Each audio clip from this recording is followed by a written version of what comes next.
Hello guys, welcome back to my YouTube channel. आज हम आपको बताएंगे एमपीपीएससी में फॉर्म फिलअप करके।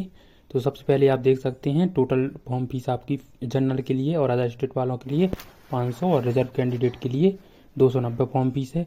फॉर्म भरने की लास्ट डेट आपकी 9 फरवरी लास्ट डेट रहेगी और फॉर्म आप दोपहर के 12 बजे तक लास्ट डेट रहेगी 9 तारीख को।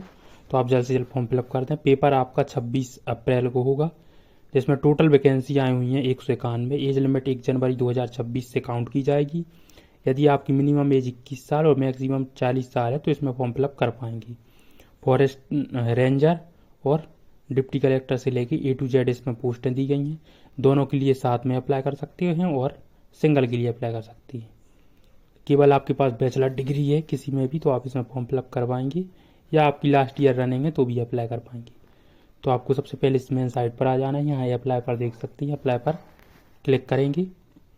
आपके सामने कुछ इस तरह का डैशबोर्ड खुलेगा। यहाँ आपके लिए मैं घोषणा करता हूँ, इसमें टिक मार्क लगाएंगे और राज्य सेवा 2026 जो ब्लू कलर में आपको दिख रहे हैं, इसको आपको एक बार डाउनलोड करना है। फिर आप आई एक्सेप्ट पर क्लिक कर पाएंगे, वरना आप उस पर क्लिक करेंगे तो अप्लाई नहीं कर पाएंगे। तो पहले इन दोनों पर एक बार इसे डाउनलोड कर लें।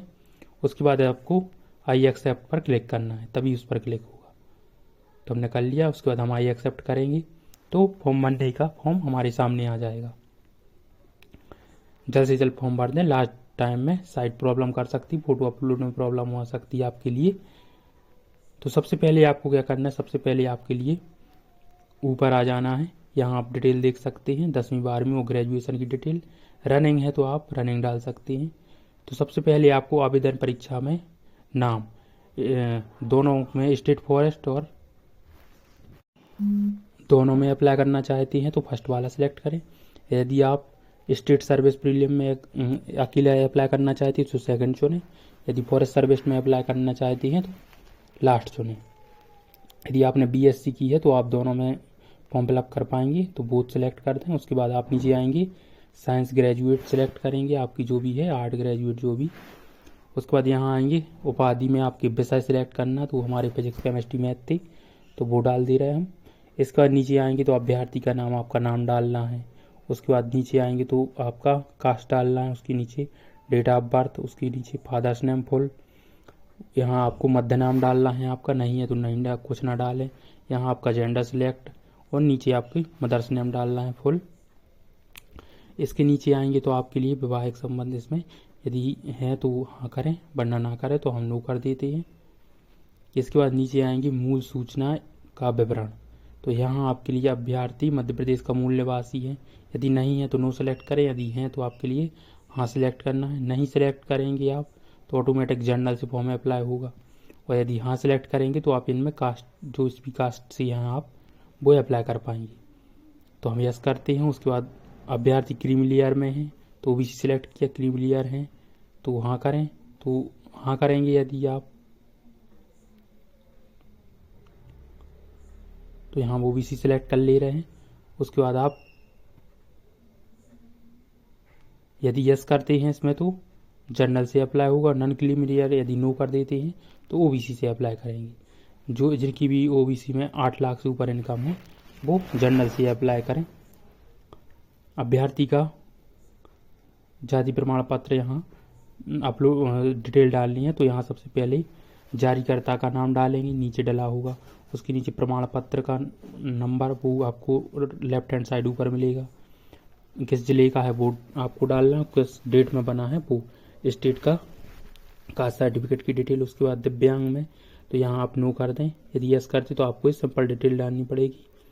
उसके बाद नीचे आएंगे अन्य विवरण में। तो यहाँ आपके लिए क्या आप किसी परीक्षा में दंडनीय हैं तो इन सभी में आपको नो कर देना है। क्या आपके खिलाफ कोई केस हुआ है तो यहाँ भी नो कर दें।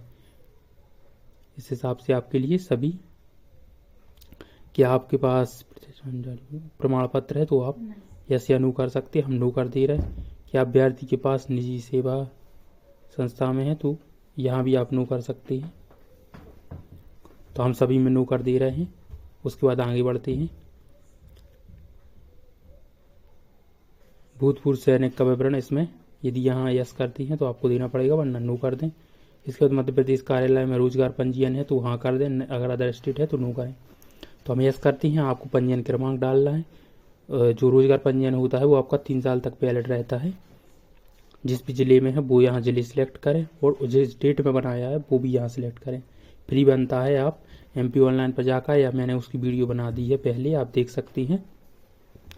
तो आपको बना लेना है, 3 साल तक वैलिड रहता है। जब तक जिस भी आपने जॉब में लगाया है तब तक उसकी ज्वाइनिंग नहीं हो जाती, तब तक आपको उसे रखे रहना है। तो हम यहाँ जिला सिलेक्ट कर ले रहे हैं, उसके बाद डेट सेलेक्ट कर ले रहे हैं जिस डेट में हमने बनाया है। कोई भी प्रॉब्लम होती है बनाने में तो उस वीडियो को आप देख लेंगे तो आपके सभी डाउट क्लियर हो जाएंगे। यदि आपने पहले से बनाया है, आप रिन्यू करना चाहते हैं, जो भी आपके डाउट उस वीडियो में आपको मिल जाएंगे।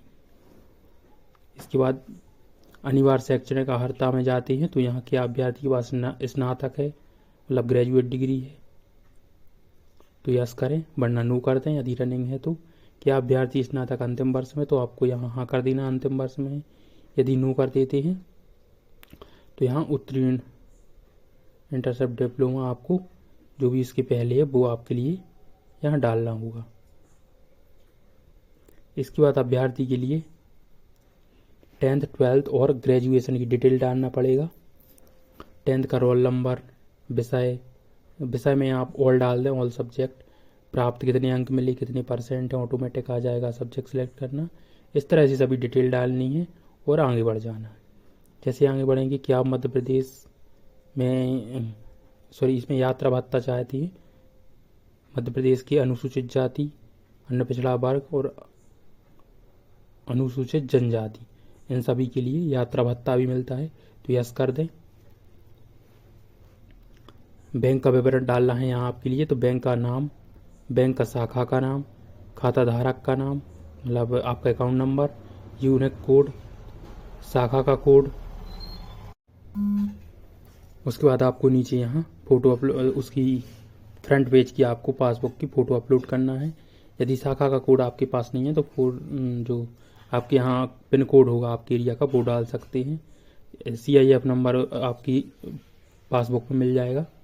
उसके बाद नीचे आएंगे तो यहाँ आपको अपना वर्तमान एड्रेस डालना, जो भी आपका एड्रेस है, दोनों सेम है तो आप यहाँ नीचे देख सकती हैं क्या वर्तमान पता दोनों समान है, तो टिक मार्क पर टिक में लगाएंगे तो दोनों एड्रेस ऑटोमेटिक सेम हो जाएंगे एक एड्रेस डालने के बाद।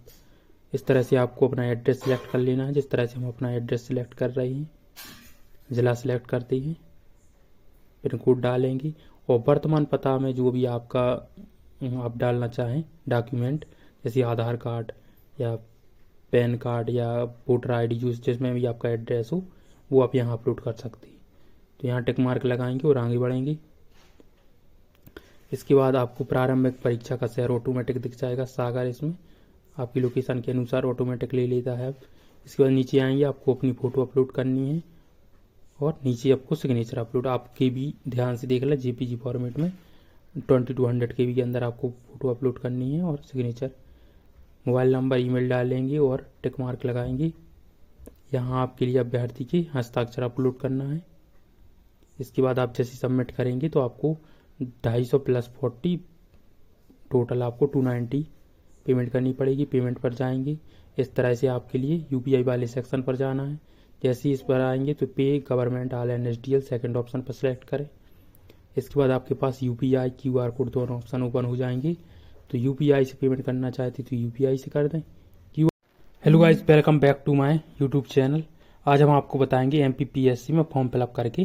तो सबसे पहले आप देख सकते हैं टोटल फॉर्म फीस आपकी जनरल के लिए और अदर स्टेट वालों के लिए 500 और रिजर्व कैंडिडेट के लिए 290 फॉर्म फीस है। फॉर्म भरने की लास्ट डेट आपकी 9 फरवरी लास्ट डेट रहेगी और फॉर्म आप दोपहर के 12 बजे तक लास्ट डेट रहेगी 9 तारीख को।